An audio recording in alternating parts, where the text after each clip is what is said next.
Assalamualaikum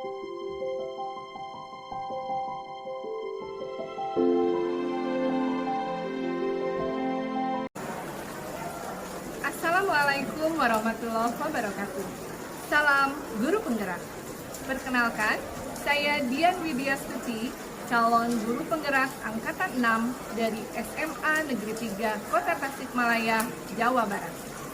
Pada video kali ini, saya akan memaparkan aksi nyata saya pada modul 1.4 tentang budaya positif. Saya melakukan 2 kegiatan pada aksi nyata ini. Yang pertama, bersama murid menyusun keyakinan kelas, dan yang kedua, saya mengimbaskan budaya positif kepada rekan-rekan wali kelas dan guru BK. Selamat menyaksikan.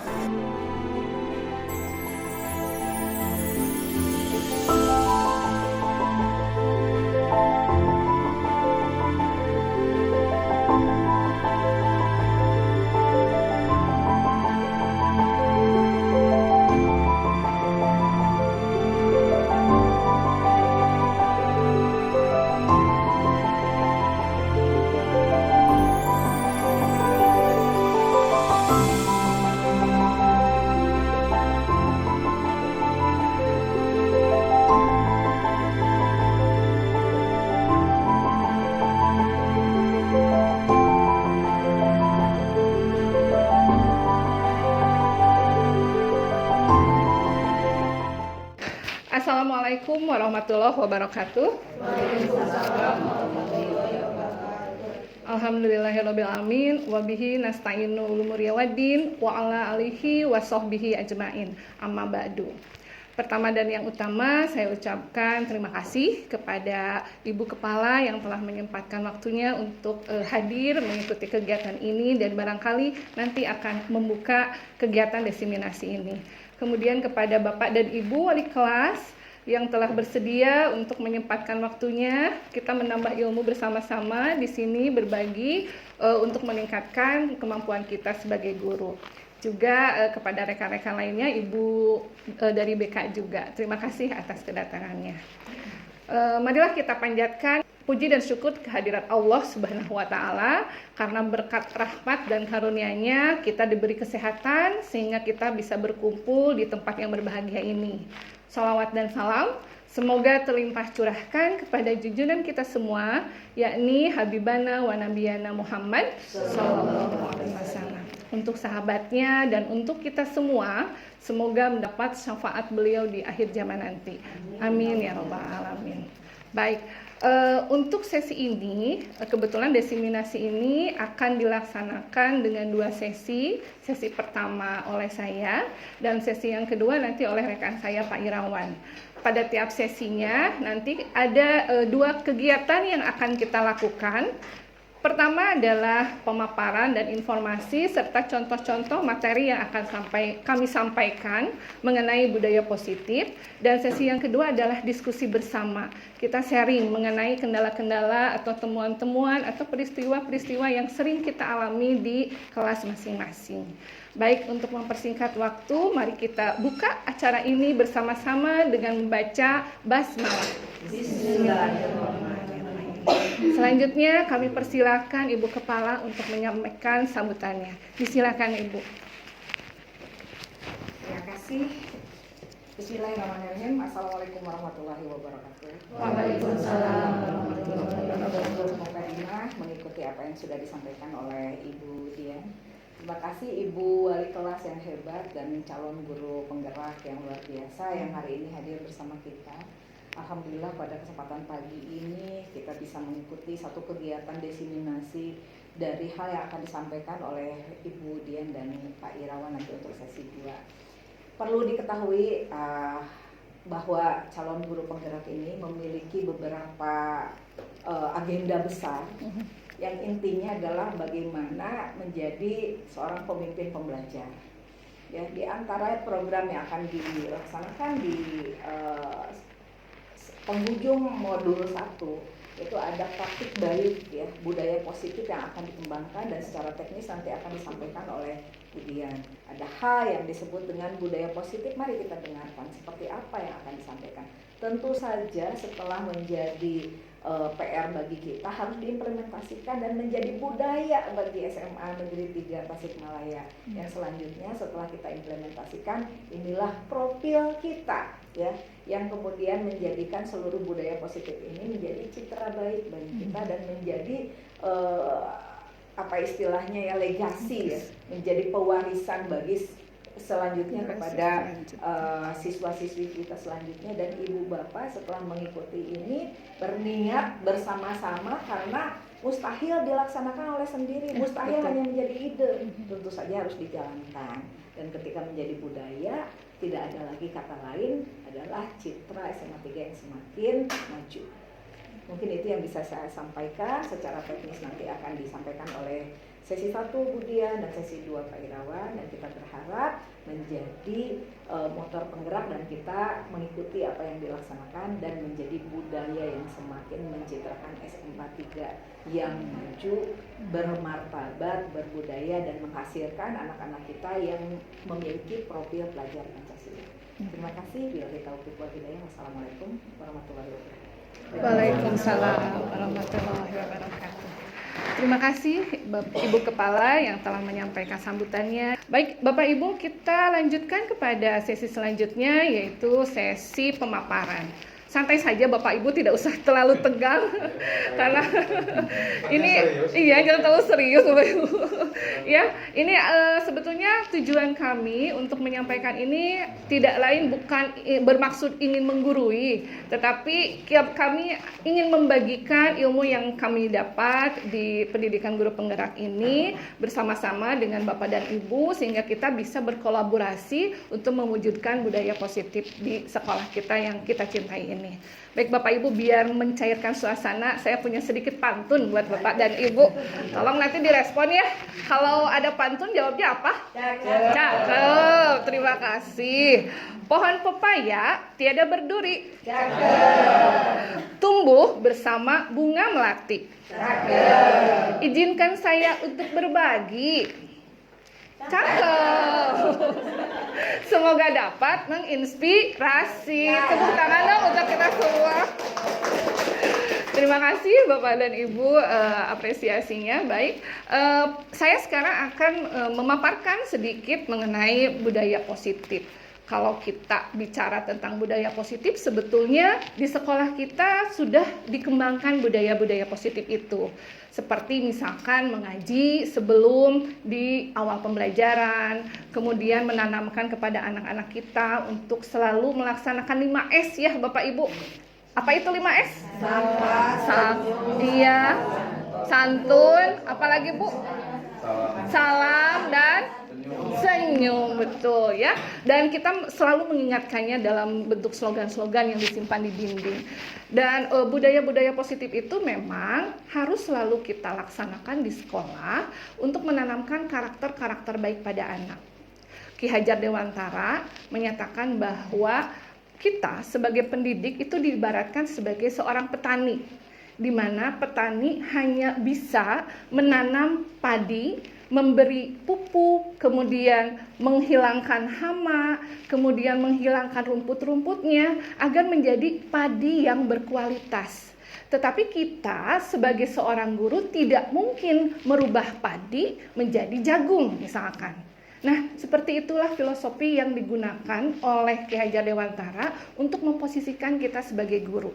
Jadi kita tidak bisa menghilangkan kodrat anak.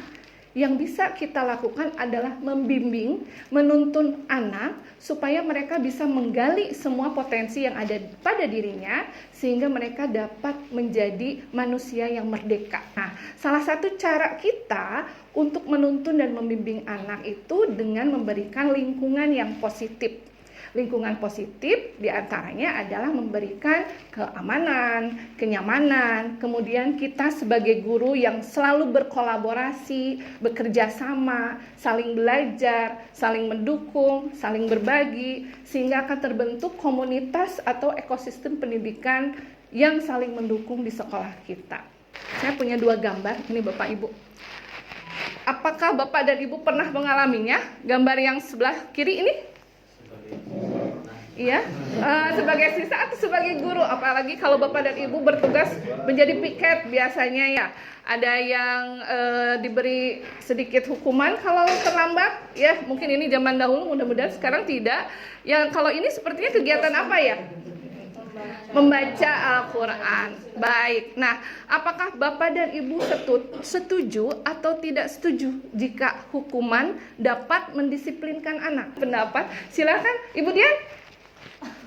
Menurut Bu Dian, apakah hukuman bisa mendisiplinkan anak? Menurut saya, hukuman bisa mendisiplinkan anak, tapi jenis hukumannya yang diperhatikan terlebih dahulu. Iya. Mungkin hukuman itu kan ada hukuman secara fisik gitu ya. Ada hukuman yang memang dia mempositifkan. Kalau secara fisik kan nanti takutnya ada cedera atau apa kan, kita tidak tahu kondisi fisik anak seperti apa. Iya. Tapi kalau hukuman positif misalnya anak seperti pada gambar Yang kedua, anak disuruh mengaji, iya. menurut saya itu positif saja karena kan kecerdasan anak, kemudian kebiasaan anak menghafal Al-Quran juga ditanamkan seperti itu. Iya, Jadi betul. menurut saya hukuman ya salah satu jalan untuk mendisiplinkan anak. Iya, terima kasih. Berikan aplaus dong buat Bu Dian. Aduh, terima kasih. Jadi menurut Bu Dian memang hukuman itu salah satu faktor yang bisa mendisiplinkan anak ya. Nah, apakah pemberian penghargaan akan meningkatkan motivasi anak? Barangkali kalau saya nih ya, Bapak Ibu di kelas, saya sering tuh memberikan penghargaan. Penghargaan itu kan tidak mesti harus berupa barang ya, tapi berupa kata-kata pujian, kata-kata motivasi, itu juga merupakan penghargaan. Nah, apakah menurut Bapak dan Ibu itu bisa meningkatkan motivasi anak? Ya, Bisa, betul, iya. Nah, nanti kita akan mengkaji lebih jauh dari dua pertanyaan pemantik ini, hubungannya dengan budaya positifnya. Ya, terima kasih atas pendapatnya. Nah, materi yang akan saya sampaikan, pertama disiplin positif dan nilai kebajikan, kedua teori motivasi, hukuman dan penghargaan, keyakinan kelas, kebutuhan dasar manusia, restitusi 5 posisi kontrol, dan restitusi segitiga restitusi. Tentunya mungkin banyak istilah-istilah yang cukup asing ya Bapak dan Ibu terkait ini restitusi, segitiga restitusi itu seperti apa. Baik, nah kita akan kupas satu-satu mulai dari disiplin positif dan nilai-nilai kebajikan universal. Boleh saya minta bantuan ke Ibu, ke Bapak? Bapak punya sesuatu yang sangat berharga, sangat dicintai, sangat disayangi, tolong dituliskan Pak di situ. Apa saja boleh, Mahmud boleh. Ini Pak.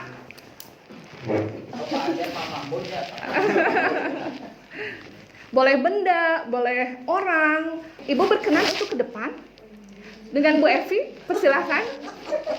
Iya, ditutup saja Bu, lalu digenggam erat. Nggak apa-apa, Bu Evi tidak usah membawa. Agak ke tengah Ibu, mohon maaf. Di sini Bu Evi. Nah, ditutup, lalu dipegang erat-erat, jangan sampai terbuka. Oh gitu. Dipegang erat sekali. Nah, ya, sekarang Bu Evi akan berusaha membuka kepalan tangan dari Ibu Haji Nur Hayati. Silakan Ibu dibeginikan. Coba, Ibu harus bertahan, kan itu kan barang berharga Ibu ya. Silakan Bu Evi keluarkan tenaganya. Iya. Tenaganya keluarkan. Iya. Wah. Ternyata tenaganya sangat besar sekali Bu ya. Iya. Jadi bagaimana kesimpulannya? Kuat tidak dibuka? Kuat banget. Oh, jadi tidak bisa dibuka. Besar, Tidak dibuka. Oke. Nah, ini ada filosofinya ya. Jadi Ibu Nur Hayati memiliki sesuatu benda yang beliau anggap itu merupakan benda berharga. Jadi beliau meminta atau mengharapkan ini tidak bisa direbut oleh orang lain. Bu Evi sebagai faktor eksternal itu ingin membuka atau ingin berusaha mengambil barang berharga tersebut. Artinya apa? Bahwa Bu Nur Hayati itu bisa mengontrol dirinya sendiri tanpa dipengaruhi oleh faktor eksternal dari Bu Evi. Artinya kontrol diri itu sangat penting untuk kita mempertahankan apa yang kita yakini. Ibu berusaha mempertahankan barang berharganya karena yakin ini merupakan barang berharga saya. Ya, jadi apapun yang dilakukan dari faktor eksternal itu tidak bisa mengganggu keyakinan dari Bu Nur Hayati. Dan mudah-mudahan kontrol diri kita sendiri itu bisa kita terapkan ke anak didik kita sebagai salah satu upaya untuk menanamkan nilai-nilai kebaikan atau karakter-karakter yang baik. Terima kasih Ibu berdua, berikan tepuk tangan dong applause-nya. Itu tadi hanya simulasi saja. Nah, paradigma yang biasa kita lakukan itu ada paradigma stimulus respon dan teori kontrol. Dulunya kita selalu menganggap paradigmanya adalah stimulus respon. Kalau dalam IPA cenderung aksi reaksi ya. Ada aksi kalau ada reaksi. Nah, sekarang kita akan ubah mindset kita menjadi teori kontrol atau pilihan. Bahwa yang bisa mengontrol diri kita sendiri adalah diri kita. Kita tidak bisa mengontrol orang lain. Adapun orang lain atau anak didik kita bisa nurut dengan apa yang kita katakan sebagai guru karena sejatinya mereka menyediakan diri untuk dikontrol oleh orang lain. Tapi kontrol yang bagus, kontrol yang betul-betul ada dan hakiki adalah kontrol diri sendiri. Selanjutnya tadi saya di awal judulnya kan budaya positif. Kalau kita bilang budaya positif biasanya terkait juga pada disiplin. Salah satu karakter yang selalu kita tanamkan kepada anak didik kita yaitu disiplin. Nah, tapi untuk sekarang ini kecenderungan kata disiplin itu sedikit agak tidak enak. Karena kata disiplin itu menyiratkan bahwa kita sedikit memaksakan anak ya untuk melakukan apa yang kita suruh. Jadi ketika mereka melanggarnya atau tidak melakukannya, maka kita berikan sanksi. Tapi sebetulnya menurut penelitian dari 3 orang, Dayan Gosen, kemudian dan Bapak pendidikan kita, Ki Hajar Dewantara, disiplin itu sebetulnya artinya adalah belajar. Dan bersinonim atau maknanya sama dengan disiplin diri. Jadi kalau kita ingin menciptakan murid-murid kita memiliki karakter-karakter yang baik, itu usahakan mereka memiliki disiplin diri. Yang bagaimana disiplin diri itu? Disiplin diri itu adalah disiplin yang berdasarkan kesadaran diri sendiri, yang berasal dari motivasi internal. Jadi bukan karena ada aturan, bukan karena nanti dikasih hadiah, bukan karena nanti takut dihukum, itu anak-anak tumbuh kesadaran dirinya untuk masuk ke sekolah dengan tepat waktu, untuk mengerjakan tugas sesuai dengan tenggat waktu, untuk melaksanakan atau berbicara dengan sopan dan melakukan hal-hal kebaikan yang lainnya. Jadi yang utama adalah kita harus menggali disiplin diri dari anak dan mengembangkannya dalam aktivitas keseharian kita dalam pembelajaran. Kemudian nilai-nilai kebajikan universal. Nilai kebajikan universal itu nilai-nilai yang membentuk berdasarkan keyakinan anak. Contoh misalkan tanggung jawab, sopan santun, kemudian empati, peduli. Nah, itu adalah kosakata-kosakata yang mengandung nilai kebajikan universal. Secara definisi, nilai kebajikan itu adalah sifat positif manusia yang merupakan tujuan yang ingin dicapai setiap individu. Jadi sejatinya bahwa setiap anak itu memiliki nilai-nilai yang positif. Hanya ada yang muncul, ada yang dikembangkan, dan ada yang tidak. Nah, tugas kita untuk menggali potensi-potensi positif anak kita. Nah, kaitannya dengan pendidikan saat ini, tujuan pendidikan saat ini adalah membentuk profil pelajar Pancasila. Nah, Bapak Ibu mungkin sering mendengar ya profil pelajar Pancasila. Ya, yang pertama adalah beriman dan bertakwa kepada Tuhan Yang Maha Esa, kemudian berkebinakaan global, lalu bergotong royong, kreatif, bernalar kritis, dan mandiri. Jadi, apa yang kita lakukan di kelas, apa yang kita lakukan di sekolah, diharapkan mendorong tercapainya profil-profil pelajar Pancasila ini. Jadi diharapkan anak-anak kita memiliki minimal salah satu, salah dua, salah tiga, atau keenamnya yang dimiliki. Karena sebetulnya keenam ini saling berkaitan satu sama lain. Selanjutnya tentang motivasi, penghargaan, hukuman, dan restitusi.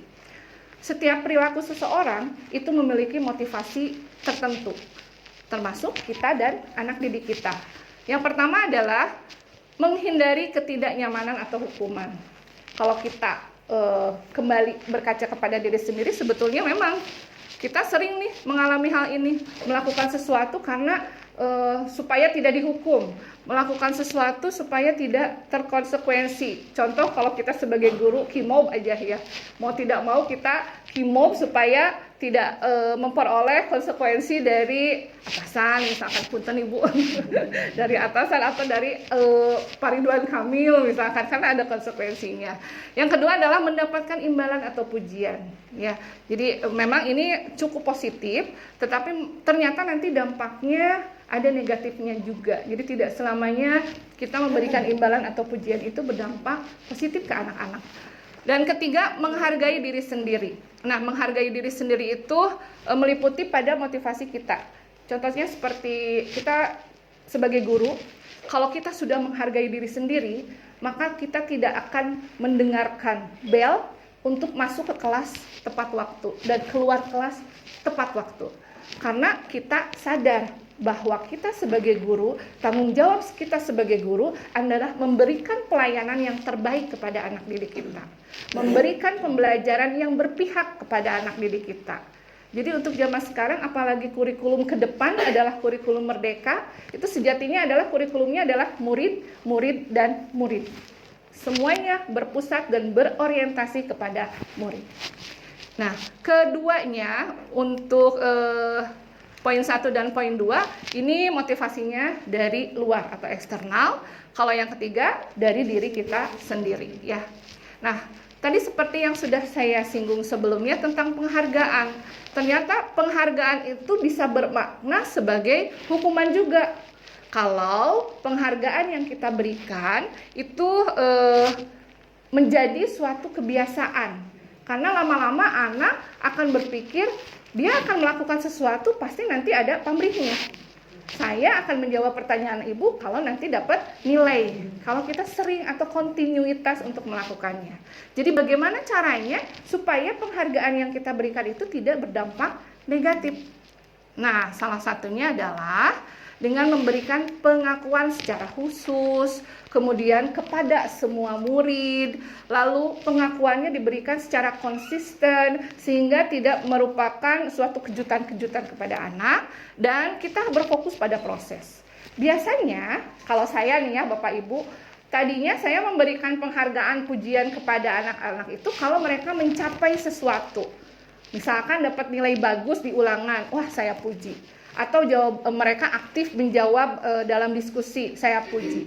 Tetapi ternyata tidak seperti itu. Kita juga bisa memberikan pujian atau penghargaan, lihat pada proses anak tersebut. Jadi tidak harus anak itu mencapai prestasi tertentu. Ketika anak berulang kali berusaha membuat misalkan cerita, cerpen, atau membuat suatu hasil karya dengan susah payah dan hasil karyanya tidak terlalu bagus, kita boleh memberi penghargaan dengan pujiannya. Seperti misalkan, ibu menghargai kerja keras kamu untuk membuat buklet. Karena ternyata untuk menghasilkan sesuatu yang baru, yang bagus, yang kreatif, itu perlu waktu yang lama, perlu usaha yang keras. Nah, itu juga kita bisa lihat dari segi prosesnya. Nah, tentang hukuman dan konsekuensi, ini hampir mirip-mirip, samar-samar perbedaannya Bapak Ibu. Nah, ketika anak melakukan suatu pelanggaran terhadap aturan yang kita buat atau aturan sekolah, itu ada beberapa hal yang perlu kita berikan kepada anak sebagai pengingat ya. Hukuman dan konsekuensi ini cirinya banyak sekali poinnya, saya garis bawahi sedikit aja, saya ambil kesimpulan. Kalau hukuman itu sifatnya mendadak, tidak terencana, dan siswa atau murid tidak mengetahuinya. Spontanitas biasanya cenderung kepada hukuman yang bersifat fisik ya, verbal, fisik dan verbal. Kemudian kalau konsekuensi ini didasarkan kepada aturan yang sudah disepakati bersama, ya. Biasanya siswa atau murid juga sudah mengetahui. Jadi misal kalau ada anak yang terlambat masuk sekolah, harusnya masuk sekolah itu jam 7, tapi mereka masuknya 7.15. Nah, konsekuensinya adalah mereka masuk di jam ke-2 gitu. Nah, itu sudah diketahui oleh anak. Itu bedanya antara hukuman dan konsekuensi. Nah, sekarang mari kita berlatih bagaimana menentukan hukuman dan konsekuensinya. Coba kalau yang pertama Bapak Ibu, kira-kira ini jenisnya apa ya? Hukuman atau konsekuensi? Hukuman. Iya, betul sekali. Lanjut, yang kedua? Hukuman juga. Kenapa ya?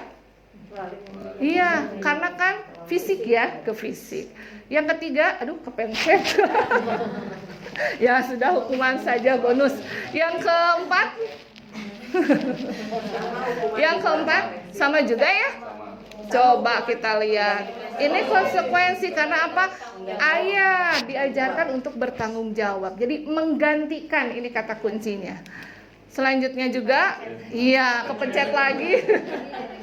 Konsekuensi ya, karena di sini ada tanggung jawab untuk membersihkan.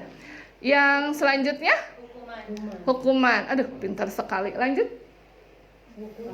Hukuman sudah jelas ya. Lari mengelilingi lapangan basket. Ini saya pernah dulu waktu sekolah.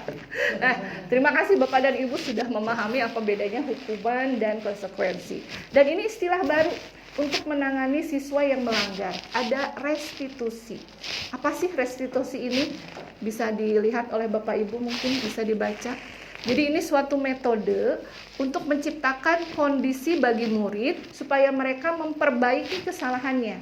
Sehingga ketika mereka kembali ke kelompoknya, mereka memiliki karakter yang lebih kuat.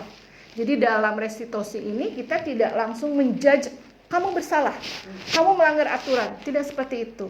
Kita membimbing anak tersebut untuk menyadari kesalahannya dan membimbing anak untuk mempertanggungjawabkan kesalahannya.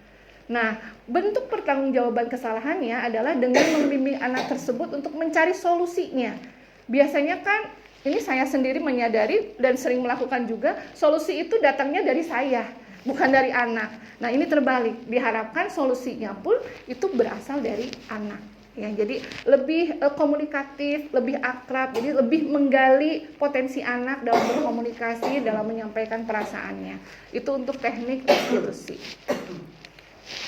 Kemudian, nah ini mah perbedaannya antara hukuman, konsekuensi, dan restitusi seperti yang tadi sudah saya jelaskan. Dan ini cirinya, ciri dari restitusinya memperbaiki hubungan. Biasanya kalau anak yang melakukan kesalahan itu dalam hati kecilnya merasa minder. Jadi dikatakan sebagai identitas gagal. Nah, kita perlu menguatkan anak tersebut bahwa setiap manusia itu pasti mengalami atau pernah melakukan kesalahan. Dan kita menguatkannya supaya mereka bisa muncul kembali rasa percaya dirinya dan mau memperbaiki kesalahannya, sekaligus mencari solusinya dari anak tersebut. Kemudian, nah, keyakinan kelas. Ini merupakan salah satu cara konkret untuk menanamkan karakter dan disiplin yang baik kepada anak. Bapak Ibu mungkin dulu di kurikulum 2013 pernah mendengar istilah kontrak belajar. Ya, dan barangkali sering melakukannya, tapi ini agak berbeda sedikit dengan keyakinan kelas. Kalau kontrak belajar biasanya asalnya atau isinya dari guru. Berisi aturan-aturan yang harus diikuti oleh anak selama pembelajaran dengan kita. Lalu menyampaikan materi-materi apa saja yang harus mereka lalui dalam satu semester. Begitu ya Bapak dan Ibu. Nah, kalau untuk keyakinan kelas, ini dirumuskan bersama-sama. Jadi sumbernya tidak dari guru, tapi seluruh warga kelasnya. Anak-anak dan guru. Jadi disepakati bersama-sama. Iya, dikomit bersama-sama. Sehingga lebih mudah untuk mempertanggungjawabkannya. Karena mereka merumuskan keyakinan tersebut dengan bekerja sama, kolaborasi, dan diyakini bersama-sama. Nah, kenapa tidak peraturan kelas? Tapi mengapa harus kesepakatan kelas atau keyakinan kelas? Karena memang agak berbeda dari kosakatanya juga. Kalau peraturan itu kan kesannya lebih kaku. Kemudian jika dilanggar pasti ada hukuman dan konsekuensinya. Tapi kalau kesepakatan, ini adalah hasil rebukan bersama antara guru dengan muridnya. Nah, saya telah melakukan sendiri di kelas yang saya wali kelasi. Ini contoh dari kesepakatan kelas. Nah, menurut Bapak dan Ibu, yang sebelah mana, yang sebelah kiri atau sebelah kanan yang merupakan keyakinan kelas? Sebelah kiri, datang tepat waktu, mengucapkan salam, menjaga kebersihan sekolah, berdoa sebelum dan sesudah kegiatan, aktif dalam pembelajaran. Tapi kalau yang sebelah kanan, kami guru dan murid yang saling menyayangi. Saya kasih warna, ini menunjukkan nilai-nilai yang ingin ditanamkan kepada anak. Kami murid yang semangat untuk belajar. Kami murid yang peduli dengan teman-teman. Coba Bapak dan Ibu soroti mengenai penggunaan kalimatnya. Untuk yang kiri kalimatnya lebih bagaimana? Lebih tegas, lebih konkret ya peraturannya, betul. Tapi kalau untuk yang sebelah kanan, kalimat yang diberikannya lebih abstrak ya. Jadi bukti atau konkretnya saling menyayangi itu apa?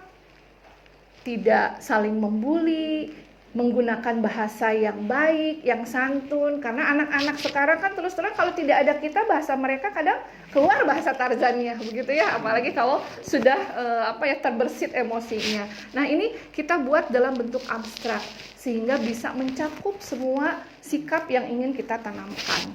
Begitupun untuk rasa semangat. Nah, kalau semangat berarti selalu antusias mengikuti pelajaran, kemudian mengerjakan tugas dengan tepat waktu. Ini bisa kita masukkan di sini. Baik, untuk contoh prakteknya yang sudah saya lakukan, pertama saya melakukan atau menjelaskan dulu apa sih keyakinan kelas itu, terutama nilai-nilai kebajikan yang akan diterapkan. Jadi sebetulnya anak-anak itu tahu kata-katanya tapi tidak tahu istilahnya. Jadi saya jelaskan dulu yang istilah-istilah, nilai-nilai kebajikan yang bisa kita bangun bersama-sama dengan anak-anak. Kemudian gambar yang kedua itu saya meminta anak-anak untuk menuliskan peraturan kelas yang ingin mereka bangun di kelas sesuai dengan kelas yang diimpikan. Pasti masing-masing anak itu punya impian kelasnya kan. Misalkan saya ingin kelasnya bersih, lalu tidak berisik, ada yang seperti itu. Ada juga yang saya ingin kelasnya ber-AC, ada yang begitu juga. Macam-macam, dan ini kita akomodir semuanya. Lalu setelah mereka menuliskan kelas impiannya, menuliskan satu pernyataan, saya minta untuk menampilkannya atau menempelkannya di whiteboard. Jadi menggunakan sticky note. Lalu setelah ditampilkan di whiteboard, ditempel, lalu saya merekapnya. Jadi mengelompokkan dari keinginan peraturan kelas anak dalam satu kelompok nilai kebajikan yang ingin ditanamkan. Nah, pengelompokannya itu kemarin berdasarkan peraturan kelasnya, yaitu saling menghargai, kemudian kejujuran, dan disiplin. Jadi 3. Jadi diusahakan tidak terlalu banyak, sengaja saya berikan supaya mereka lebih mudah mengingatnya. Jadi anak-anak menuliskannya begini peraturan yang ingin mereka buat. Contohnya, tidak mengambil barang milik orang lain. Karena banyak yang kehilangan pulpen, kebetulan di kelas saya. Banyak yang kehilangan tip X, jadi ada yang menuliskan itu. Kemudian, menyimpan barang pada tempatnya. Berbicara ketika orang lain terdiam. Jadi bergantian berbicaranya. Nah, itu saya kumpulkan menjadi satu nilai kebajikan dalam kata saling menghargai. Sehingga setelah proses itu diperolehlah 3 nilai kebajikan yang akan dikembangkan di kelas saya, yaitu saling menghargai, lalu disiplin, dan kejujuran. Kemudian disusun dalam suatu kalimat abstrak seperti yang tadi Bapak Ibu. Kalimat abstraknya seperti ini. Nah, kami guru dan murid yang saling menyayangi. Kalau saya menuliskannya untuk saling menghargai, tidak kelihatan ya. Jadi untuk saling menghargai, kami yakin bahwa sikap saling menghargai akan membangun rasa saling menyayangi di kelas. Gitu. Itu kalimatnya tergantung keinginan yang sudah disepakati bersama. Tapi diusahakan kalimatnya bersifat abstrak. Tidak terlalu konkret biar berbeda dengan kesepakatan kelas. Nah, tentunya keyakinan kelas yang sudah dibuat itu ditempel di dinding untuk pengingat mereka. Karena keyakinan kelas itu tidak dituliskan konsekuensinya. Ini berbeda dengan aturan. Jadi untuk menanamkannya, di setiap kesempatan saya melakukan tabel T dan tabel Y. Ini untuk mendalami keyakinan kelas yang sudah dibuat. Tabel T ini, yang ini tabel T dan ini tabel Y. Jadi kedua tabel ini untuk lebih mengkonkretkan nilai-nilai kebajikan yang ada di kelas yang sudah kita susun. Contoh ini untuk kata hormat nih, nilai hormat. Maka di sini dituliskan tampak seperti dan tidak tampak seperti. Sehingga kalimatnya itu lebih membuka dan memberi contoh kepada anak didik kita supaya bersikap hormat itu seperti apa. Jadi tampak seperti datang tepat waktu, menyapa teman dan guru setiap hari, mengembalikan barang teman yang dipinjam dan mengucapkan terima kasih. Ini bisa diisi sampai banyak ke bawah supaya lebih jelas saja untuk memperjelas dan mengkonkretkan keyakinan yang sudah dibuat. Ini tidak tampak sepertinya. Untuk tabel Y juga sama pada prinsipnya untuk lebih mengkonkretkan, tapi penulisannya agak sedikit berbeda. Yang ditulis ini terlihat, terdengar, dan berperilaku. Jadi kalau hormat itu terlihatnya adalah selalu berempati terhadap orang lain, memegang barang milik orang lain itu hanya jika diizinkan gitu. Nah, untuk yang terdengarnya sering orang itu berbicara, "Yuk saya bantu. Mari kita selesaikan bersama-sama. Boleh saya pinjam pulpen ini?" Nah, itu adalah kalimat-kalimat konkretnya. Kemudian berperilaku atau bersikapnya itu diwujudkan dalam bentuk apa? Tersenyum ramah, memberikan salam hormat, meletakkan tangan di dada, dan lain sebagainya. Jadi ini untuk melatih dan mendalami keyakinan kelas yang sudah dibuat. Nah, kita akan membedakan mana yang peraturan dan keyakinan kelas. Ini kepencet ibu-ibu, nggak apa-apa lah, bonus ya, nomor 1. Selalu kembalikan buku ke tempatnya, berarti nilai kebajikannya adalah tanggung jawab. Untuk yang kedua, dilarang mengganggu orang lain. Apa ya kira-kira Bapak Ibu? Menghargai. Terus? Iya, menghargai atau menghormati orang lain. Hadir di sekolah 15 menit sebelum pembelajaran. Disiplin, iya betul. Dilarang melakukan kekerasan. Menghormati orang lain. Iya, ini cenderung keselamatan. Dilarang menggunakan narkoba, berkaitan dengan nilai kesehatan. Bergantian atau antri menunggu giliran, ini tanggung jawab. Dan yuk gunakan masker. Hayu, kesehatan. Jangan berlari di kelas atau di koridor ya Pak Darwin. Iya betul, keselamatan. Alhamdulillah sudah fasih semuanya. Tepuk tangan untuk kita semua Bapak Ibu. Kurang semangat lagi dong. Terima kasih. Baik, saya sedikit akan menampilkan. Oh ya, sebentar. Nah, ini akan saya jelaskan sedikit lagi mengenai kebutuhan dasar manusia. Salah satu faktor yang memotivasi suatu tindakan seseorang itu adalah untuk memenuhi kebutuhannya. Kebutuhan dasar manusia itu ada 5. Bertahan hidup, kasih sayang, penguasaan, kebebasan, dan kesenangan. Jadi di antara kelima ini kira-kira mana yang paling penting untuk Bapak Ibu? Mana yang paling dibutuhkan oleh Bapak dan Ibu? Kalau saya sih kesenangan. Healing gitu ya Bu, kesenangan. Ya, sebetulnya di sini tidak ada tingkatan. Kalau prioritas mungkin dikembalikan ke personal masing-masing ya, mana yang lebih diutamakan. Tapi pada prinsipnya bertahan hidup. Iya, Pak Darwin sepertinya bertahan hidup. Boleh. Ini yang jadi prioritas ya Pak? Berdua. Manawi badai kasih sayang dan rasa diterima. Pada dan Kang Inten ieu mah. Kasih sayang saja kalau tidak bertahan hidup betul. Oh iya betul. Jadi ini sangat prinsipil ya Pak ya, yang utama sekali ya. Anak-anak kita pun sama memiliki 5 kebutuhan dasar manusia itu ya. Jadi dan kalau ini sudah terpenuhi, insya Allah apapun yang mereka lakukan akan lebih lancar dan lebih optimal untuk melakukannya. Nah, supaya tidak bosen, ini ada istilah 5 posisi kontrol. Posisi kita sebagai guru terhadap murid yang dimaksud dengan posisi kontrol ini. Ada 5 posisi. Penghukum. Nah, siapa nih yang suka menghukum? Lalu pemberi rasa bersalah, ini saya juga sering nih memberikan rasa bersalah kepada anak supaya anak menyadari kesalahannya dan mau bertanggung jawab ya, biasanya seperti ini. Lalu mengakrabkan juga, memposisikan diri sebagai teman, kadang-kadang seperti itu juga saya, supaya lebih mencairkan suasana di kelas, supaya anak lebih terbuka, lebih dekat dengan kita, sehingga mereka tidak malu untuk bertanya. Biasanya saya memposisikan diri sebagai teman. Dan ini yang aneh, pemantau dan manajer. Saya punya videonya supaya lebih mudah dipahami. Mari kita simak Bapak Ibu.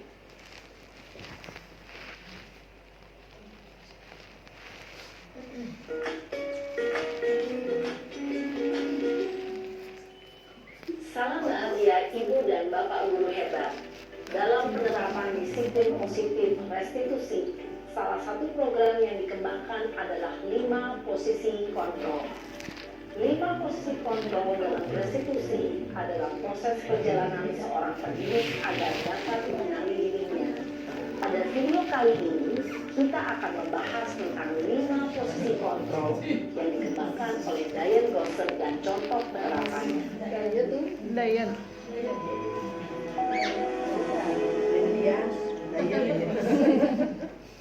Lima posisi kontrol itu adalah 1. Posisi penghukum. 2. Posisi pembuat merasa bersalah. 3. Posisi teman. 4. Posisi pemantau atau monitor. Dan 5. Posisi manajer. Untuk lebih memahami kelima posisi tersebut, mari kita saksikan kasus Naren yang terlambat hadir 20 menit di sekolah dan melihat bagaimana kelima posisi kontrol dalam menghadapi masalah tersebut.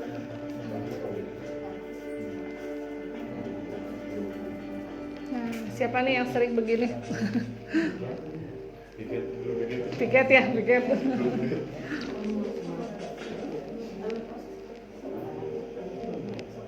Naren, sini kamu. Selamat pagi, Bu. Selalu terlambat. Kamu deh. Pak Acep ya, Pak Acep ya. Apa coba? Alasan kamu apa lagi? Kapan sih kamu tidak terlambat? Malas sekali ya kamu jadi anak. Saya Dasar pemalas. Gak kapok-kapok sih kamu. Sudah berapa kali terlambat? Sana, kamu keliling lapangan basket 2 kali. Pak Acep ya, Pak. Kenapa? Kamu tuh orang ibu. Berani-beraninya jawab. Sudah terlambat, masih berani jawab pula. Sekarang, keliling lapangan basket 5 kali sekalian. Biar kapok. Cepat. Pergi ke lapangan basket. Posisi penghukum biasanya berbicara dengan nada tinggi, menghardik, menunjuk-nunjuk, menyakiti, berupa fisik maupun psikis. Ibu dan Bapak guru hebat, dampak yang terjadi pada murid ketika guru berada pada posisi penghukum adalah murid cenderung akan memberontak, bahkan menyimpan dendam.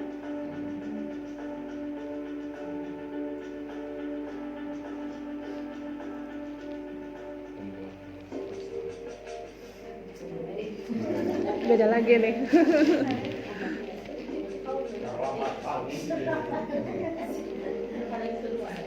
Naren, Aduh, balik deh. Selamat pagi, Bu. Naren. Kamu kenapa terlambat lagi, nak? Ya Tuhan, Naren. Kamu senang ya bikin ibu susah ya? Kalau kamu terlambat lagi, nanti ibu yang ditegur bapak kepala sekolahnya. Disangka ibu tidak bisa membina kamu. Duh, gimana ini? Maaf, Bu. Duh, Gusti Naren. Kamu susah ya kalau ibu ditegur bapak kepala sekolah. Terus, sekarang ibu harus tulis apa yang di buku absen? Ini kamu sudah sering terlambat. Sahayo. Ibu harus apa coba? Maaf, Bu. Maaf sekali. Ya sudah, lain kali jangan bikin ibu susah lagi ya nak ya. Ibu tidak akan kuat lagi kalau kamu begini terus. Bisa jantungan kalau ibu terus. Sana cepat ke kelas. Maaf ya Bu. Maaf sekali.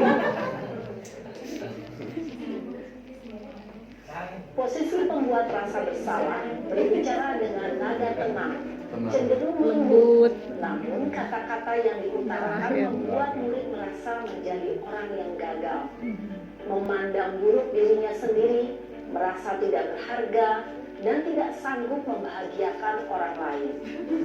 Ketika guru mengambil posisi pembuat rasa bersalah, murid akan menganggap dirinya yang bersalah dan ia akan menyimpan emosi negatif tersebut di dalam dirinya.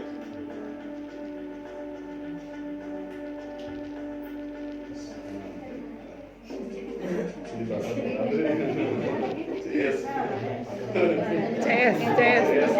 Iya. Naren deui. Besti sepertinya ini, Bu.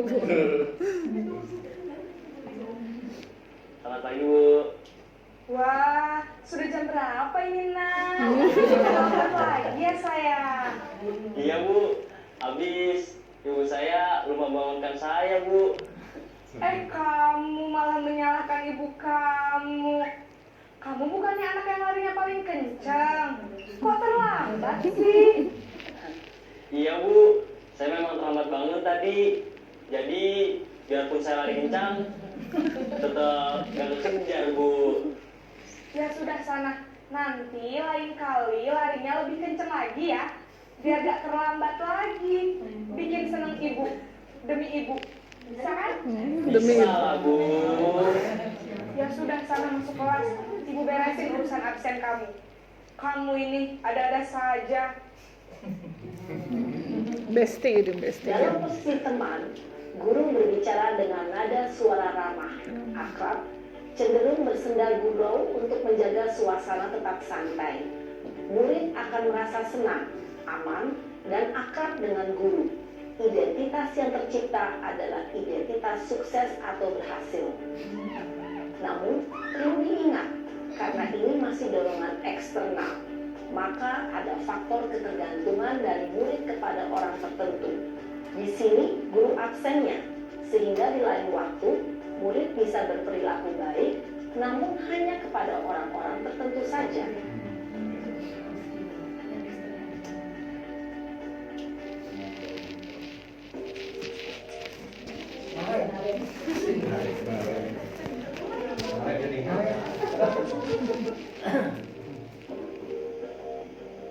Naren! Aduh. Selamat pagi Bu. Naren, apa peraturan sekolah kita tentang jam berapa kita harus masuk sekolah, nak? Kita harus di sekolah jam 7 Bu.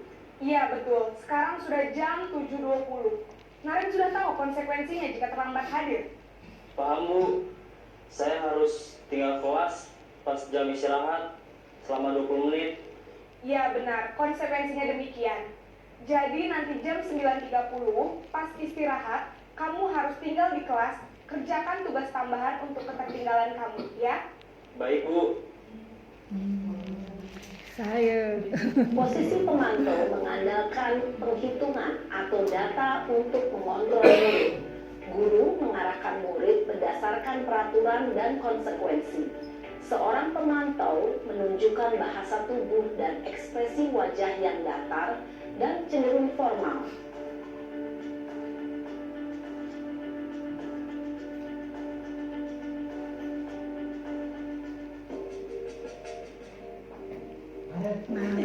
Naren.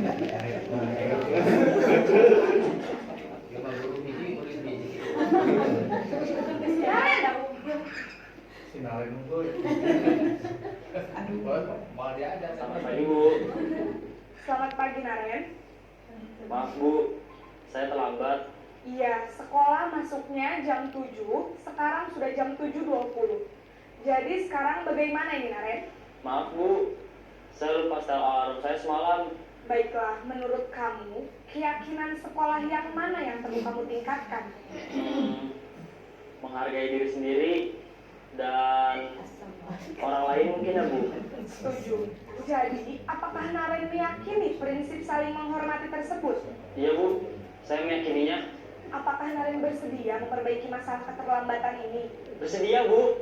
Bagaimana kamu akan perbaiki masalah keterlambatan ini? Saya akan coba untuk tidak lupa menyetel alarm saya Bu. Baik, kalau Naren lupa menyetel alarm di rumah, ada orang yang kira-kira bisa bantu mengingatkan tidak? Ada Bu, kakak saya, Kak Emma. Ada lagi selain Kak Emma? Selain Kak Emma, ada ibu saya. Baik, jadi yang mengingatkan Naren adalah Kak Emma dan ibu kamu ya? Kira-kira akan mulai start alarm kapan nih Naren? Setelah pulang sekolah, akan segera saya lakukan. Baik, jadi Naren akan setel alarm untuk bangun besok pagi dan akan diingatkan oleh kakak dan ibunda Naren ya. Ada lagi yang mungkin perlu dilakukan Naren agar tidak terlambat bangun lagi? Tidak ada Bu. Baik Naren, terima kasih untuk kerjasama kamu. Sekarang kamu perlu kembali ke kelas untuk belajar. Baik Bu, terima kasih. Posisi manajer adalah posisi kontrol yang disarankan untuk membimbing murid memiliki sikap disiplin yang positif, yaitu murid yang mandiri, bertanggung jawab, dan dapat memecahkan masalah. Tujuan dari posisi ini adalah agar murid dapat berefleksi atas tindakannya. Guru akan dengan tulus memberikan pertanyaan-pertanyaan bermakna, sehingga membuat murid dapat belajar dari kesalahannya dan mencari sebuah solusi untuk menyelesaikannya. Ibu dan Bapak guru hebat, setelah mengamati adegan kelima posisi kontrol tadi, kira-kira posisi mana yang paling ideal? Posisi mana yang dapat menunjang motivasi intrinsik murid? Ya, tentu posisi manajer. Posisi ini memang posisi ideal yang ingin dituju setiap pendidik. Pada posisi inilah, guru dapat menerapkan disiplin positif yang berpihak pada murid, yang memerdekakan murid. Perjalanan seorang pendidik tentunya tidak mudah untuk sampai pada posisi seorang manajer. Namun, tujuan kita pasti, yaitu menciptakan murid-murid yang mandiri, merdeka, dan bertanggung jawab. Semoga penggambaran 5 posisi kontrol yang telah diperlihatkan ini dapat menjadi ajang refleksi bagi kita semua, agar dapat terus mengasah dan menerapkan disiplin positif yang memerdekakan murid. Mari terus berlatih dan bersemangat. Selamat menerapkan. Salam dan bahagia, Ibu dan Bapak Guru hebat. Iya. Terima kasih, berikan aplaus tangan untuk Ibu yang barusan videonya. Mudah-mudahan lebih mencerahkan Bapak dan Ibu untuk membedakan berbagai posisi yang barusan. Kira-kira posisi apa ya yang sering kita lakukan? Salam bahagia. Bukan yang ideal, tapi yang seringnya. Saya sadar kelima. Restitusi, salah satu program yang dikembangkan. Iya. Mangga Ibu hatur nuhun.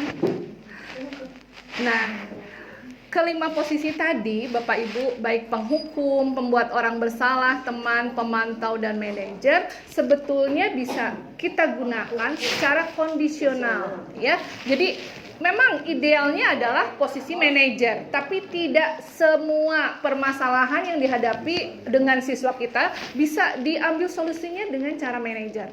Kadang-kadang kalau permasalahannya cukup berat, kita bisa memposisikan diri sebagai penghukum. Bisa juga kita gunakan atau memposisikan diri sebagai pemantau. Jadi saya ulang sekali lagi, posisi yang idealnya adalah manajer, tetapi posisi yang lainnya bisa kita gunakan sesuai dengan permasalahan yang dihadapi oleh murid, ya. Untuk jenjang SMA memang posisi manajer ini sangat ideal. Tapi ketika saya ada di komunitas guru penggerak di mana di dalamnya ada guru TK, SD, SMP, mereka mengeluh khususnya guru TK. Bagaimana anak TK bisa diajak untuk berdialog dan guru memposisikan diri sebagai manajer. Jadi memang solusinya adalah kondisional sesuai dengan permasalahan yang dihadapi. Mudah-mudahan bisa mencerahkan Bapak Ibu ya. Nah, selanjutnya adalah segitiga restitusi. Segitiga restitusi ini tadi sudah dikatakan sebelumnya merupakan salah satu upaya guru untuk menciptakan kondisi murid kita menghadapi permasalahan, menyelesaikan permasalahan sendiri, dan kita sebagai guru membimbing anak untuk menyadari kesalahan sesuai dengan keinginan atau dari motivasi intrinsiknya mereka. Saya sudah buat video untuk implementasi dari segitiga restitusi ini. Mudah-mudahan bisa lebih mencerahkan Bapak dan Ibu memahami segitiga restitusinya. Ini contoh saja. Assalamualaikum. Waalaikumsalam. Silakan Ibu Saima. Ada perlu apa mencari Ibu? Ibu, saya mau mengirimkan tugas yang kemarin. Coba Ibu lihat. Oh, tugas yang ini. Menurutmu, apakah waktu pengumpulan tugasnya masih berlaku? Enggak. Saya terlambat mengumpulkan tugasnya, Bu. Seharusnya minggu lalu itu saya kumpulkan, tetapi kebetulan di organisasi itu sedang banyak tugas, Bu. Memangnya kalau kita aktif di organisasi itu harus dapat mengatur waktu. Sepertinya ini bukan pertama kali kamu mengumpulkan tugasnya terlambat. Iya, Bu. Kebanyakan saya tuh sulit untuk membagi waktu, Bu. Jadi, karena kesibukan saya di organisasi, saya akan lupa akan tugas-tugas di sekolah. Padahal kebanyakan itu sangat penting, Bu. Memang benar ya. Jadi, ini tidak cuma menyalahkan kita aktif di organisasi. Itu pun bagus. Tapi Ibu hanya bisa memberikan saran. Aktif di organisasi boleh, tapi tugas-tugas sekolah tidak boleh ditinggalkan. Karena itu hendaknya Saima bisa memanajemen waktu dengan baik supaya kedua kewajiban tersebut bisa dilaksanakan dengan tuntas.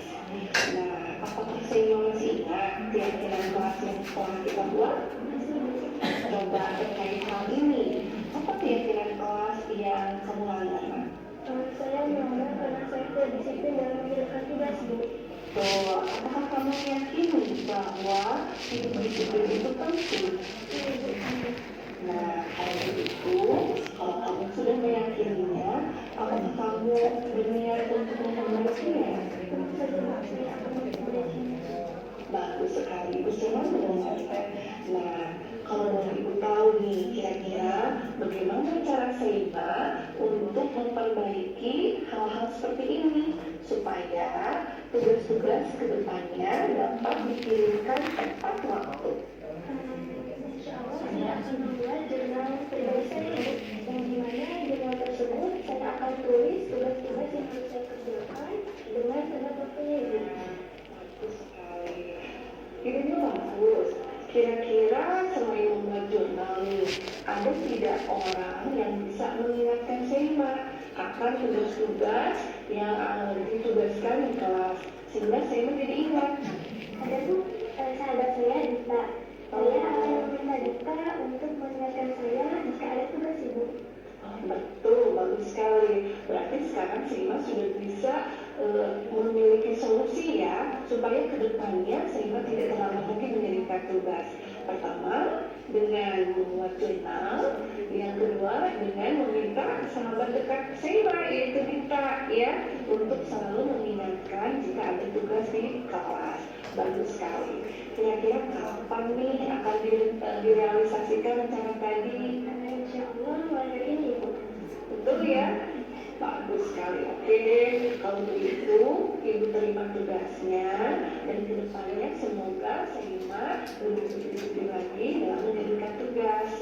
Semangat ya. Iya. Ya, barusan contoh penerapan dari segitiga restitusi. Jadi segitiga restitusi ini merupakan salah satu upaya kita untuk menyelesaikan permasalahan yang dialami oleh murid-murid kita.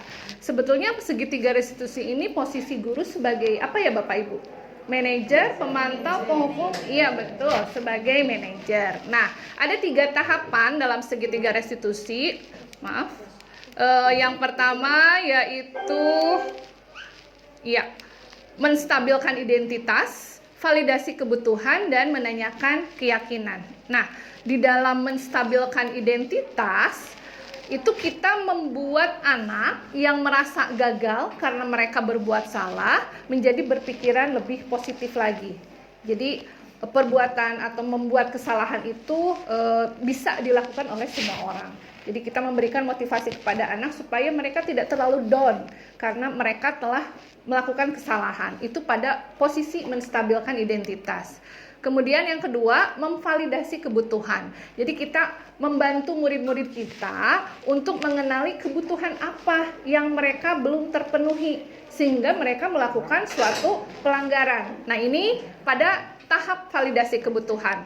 Dan yang terakhir adalah menghubungkan antara permasalahan yang terjadi dengan keyakinan yang dimiliki oleh murid-murid kita. Terutama kita kaitkan dengan keyakinan kelas atau keyakinan di sekolah.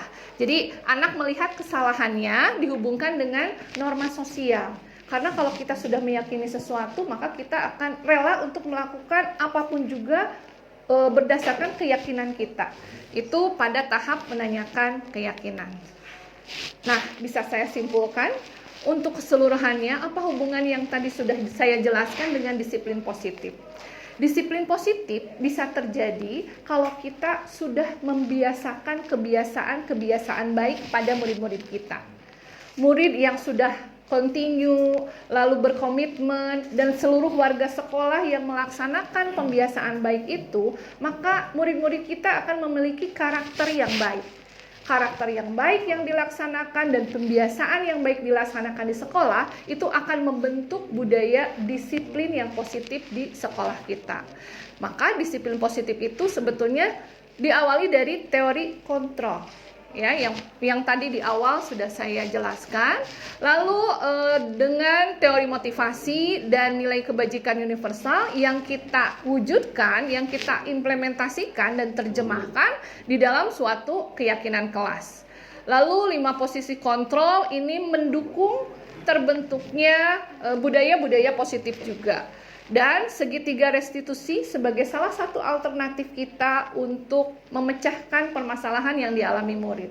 Kesemuanya ini, tindakan setiap manusia itu didasari oleh kebutuhan dasar manusia, di mana kebutuhan yang paling prioritas itu didasarkan kepada personal atau individu masing-masing. Demikian Bapak Ibu yang bisa saya jelaskan, yang bisa saya sharekan, yang bisa saya bagikan kepada Bapak dan Ibu mengenai disiplin positif dan budaya positif di kelas. Mudah-mudahan Bapak dan Ibu tidak puas dan ingin menambah dan ingin tahu lebih banyak lagi, lebih dalam lagi tentang hal ini. Dan untuk sesi selanjutnya kita masuk ke dalam sesi diskusi. Barangkali Bapak dan Ibu ada yang ingin memberikan tanggapan, tidak berupa pertanyaan saja, boleh kita masuk ke dalam sesi ini. Barangkali ada Bapak dan Ibu, dipersilahkan. Ada yang kurang paham atau ada yang ingin ditanggapi, dipersilahkan. Boleh konkretnya kejadian yang kita alami di kelas atau kejadian yang kita alami dengan murid-murid kita, murid bimbingan kita. Dipersilahkan Bapak Ibu. Bu Dian barangkali? Iya. Boleh berdiri. Assalamualaikum warahmatullahi wabarakatuh. Waalaikumsalam warahmatullahi wabarakatuh.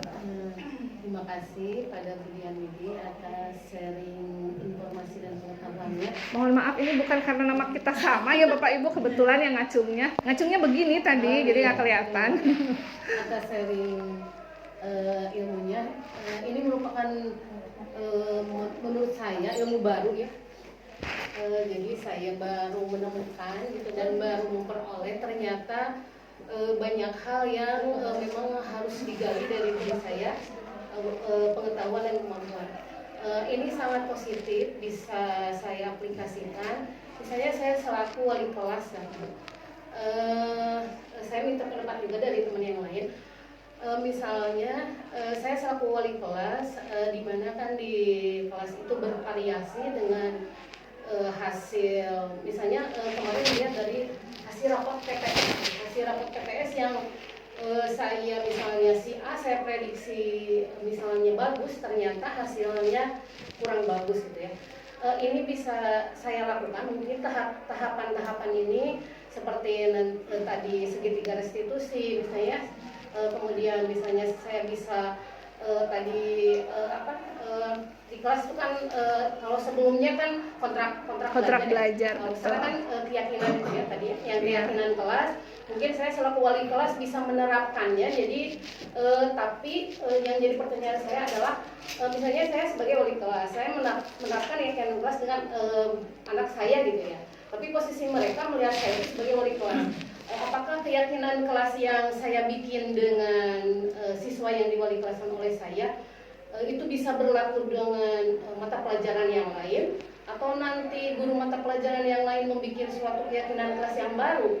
Jadi kan kayak kontrak belajar misalnya tiap guru kan berbeda-beda. Apakah hanya berlaku buat saya sebagai wali kelas, otomatis nanti akan berlaku buat saya sebagai pengajar di kelas tersebut. Nah, jadi apakah bisa diterapkan untuk mata pelajaran yang lain? Itu mungkin yang jadi pertanyaan. Kemudian yang tadi yang posisi sebagai penghukum, pembuat rasa bersalah, teman, pemantau, manajer, mungkin dari pengalaman saya, kalau untuk penghukum insya Allah tidak ya. Jadi perasaan selama sekolah juga tidak pernah dihukum gitu, jadi tidak pernah menerapkan. Kalau untuk pembuat rasa bersalah, saya pernah mengalami. Jadi apalagi misalnya si anak yang melakukan kesalahan yang fatal, jadi merasa niat baik saya sih supaya dia efek jerak seperti itu. Tapi ternyata memang salah. Jadi dia menjadi rendah diri seperti itu. Kemudian sebagai teman ya biasanya kita juga memperlakukan siswa diri kita sebagai teman pada suatu saat tertentu gitu ya. Kemudian untuk manajerial itu belum pernah saya lakukan karena mungkin butuh pengetahuan yang lebih ya Bu. Karena kan itu sepertinya kalau spontan itu bagi saya itu sangat sulit. Kalau untuk pemantau mungkin bisa saja. Itu mungkin yang bisa saya utarakan. Mungkin saya minta dari informasi dari Budian Widya atau rekan-rekan yang lain. Terima kasih. Wassalamualaikum warahmatullahi wabarakatuh. Waalaikumsalam warahmatullahi wabarakatuh. Terima kasih Budian atas tanggapannya. Memang untuk 5 posisi kontrol juga saya mengalami permasalahan yang sama dan fenomena yang sama. Memang untuk penghukum diusahakan itu jangan kita dulu lakukan ya, kecuali memang permasalahannya sangat-sangat berat gitu ya. Untuk pembuat rasa bersalah, teman, pemantau, dan manajer, ini bisa kita terapkan kepada anak didik kita. Dan sebetulnya kalau kita menerapkannya pada kondisi dan posisi yang tepat, insya Allah hasilnya juga akan baik, merecovery dari anak yang mengalami permasalahan. Terima kasih Budian. Kemudian terkait dengan pertanyaan Budian mengenai keyakinan kelas yang sudah disusun bersama anak-anak di kelas, apakah bisa berlaku untuk mata pelajaran lain. Nah, inilah bedanya antara kontrak belajar dengan keyakinan kelas. Karena keyakinan kelas ini dibentuk bersama di dalam kelas, berarti fungsinya pun bisa multifungsi. Artinya keyakinan ini bisa diterapkan untuk mata pelajaran yang lain. Karena bisa dibayangkan kalau setiap mata pelajaran, kebetulan kita di SMA ada 15 mata pelajaran, berarti ada 15 keyakinan kelas yang harus anak-anak ingat dan anak-anak terapkan. Untuk keyakinan kelas yang dibentuk dengan wali kelas saja, di mana keyakinan kelasnya saya alami sendiri hanya 3, itu aplikasinya atau penerapannya cukup sulit sekali. Mengingatkan selalu mereka akan bagaimana cara bersikap menghargai, mengingatkan anak-anak selalu untuk berdisiplin, bersikap jujur, itu perlu waktu, perlu konsistensi, perlu komitmen yang kuat dari guru dan murid. Jadi kita saling berkolaborasi saja. Begitu barangkali Budian yang bisa saya sampaikan. Dipersilakan untuk Ibu, maka Ibu berdiri Bu. Terima kasih. Mungkin kami dari sebagai guru BK, ini hanya harapan saja. Mudah-mudahan ini semua bisa dilakukan. Amin. Iya, betul. Biar kami bisa sejalan, selaras, dan sesuai dengan apa yang dituangkan di sini. Saat ini semua prinsip segalanya ini sudah berjalan sesuai dengan bimbingan konseling seperti ini. Iya, sip. Ya. Mari kita sama-sama bersemangat, Bapak Ibu berikan tubuh.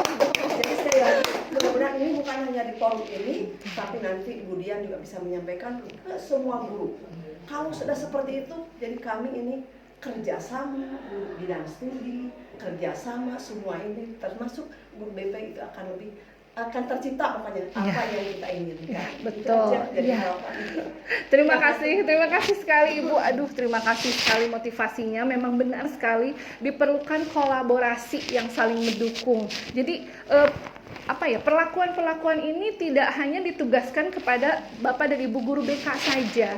Jadi semua guru yang merasa kita memiliki anak didik itu kan menginginkan yang terbaik, menginginkan adanya perubahan perilaku yang baik kepada anak didik kita. Dengan kita memahami segitiga restitusi, memahami posisi kontrol yang sebaiknya dan tepat untuk digunakan, insya Allah kita akan saling mendukung dengan program BK dan saling berkolaborasi sehingga kita bisa menciptakan lingkungan belajar yang aman, nyaman, menyenangkan, dan pada akhirnya kita bisa menciptakan juga budaya positif di sekolah kita. Terima kasih Bapak dan Ibu. Barangkali ada yang lain mau menambahkan atau sesinya sudah saja sepertinya sudah mulai agak lelah nih Bapak Ibu. Ya, terima kasih sekali lagi. Barangkali saya tutup saja untuk sesi yang pertama ini. Saya ucapkan terima kasih atas atensinya dan harapan kedepannya mungkin mohon maaf pada Bapak dan Ibu wali kelas. Saya mohon untuk melaksanakan atau membuat keyakinan kelasnya ya Bapak dan Ibu. Nanti maaf seperti yang sudah saya contohkan tadi, yang sudah saya praktekkan, Bapak Ibu bisa mempraktekannya di kelas masing-masing.